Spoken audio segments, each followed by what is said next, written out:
Hi friends, வணக்கம். இந்த வருஷத்துக்கான கிழங்குகள்லாம் நம்ம விதைக்க ஆரம்பிச்சிட்டோம். இன்றைக்கி பார்த்திங்க அப்படின்னா ஒரு பிடி கருணக்கிழங்கு தான்.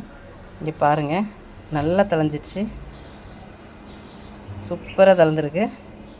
2 கிழங்கு வச்சுருக்கேன், இது ஒன்று இது ஒன்று. எவ்வளோ அழகாக தளைஞ்சிருக்கு பாருங்கள். இப்போ பாட் மிக்ஸ் பண்ணி வச்சுருக்கேன். இந்த ஒரு ஆயில் கேன் தான், அதை குறுக்க கட் பண்ணி இந்த மாதிரி பாட் மிக்ஸ் பண்ணி வச்சுருக்கோம். இதில் தான் நான் இப்போ நட்டு வைக்க போகிறேன். 2 கிழங்கு வைக்கலாம். பார்த்திங்கன்னா நல்ல ஒரு வேர் வந்துருச்சு. இந்த வருஷத்துக்கான மஞ்சள் இது மாயிஞ்சி நேற்ற வச்சு விட்டாச்சு. இன்றைக்கி பிடிக்கரணை வைக்கிறோம். இனி சேனக்கிழங்கு மஞ்சள் எல்லாம் இனி கண்டினியூஸாக வைக்க வேண்டியது தான். சூப்பராக தளைஞ்சிருக்கா? இந்த மாதிரி நீங்கள் கிழங்குகளை வைக்க ஆரம்பிச்சிருங்க.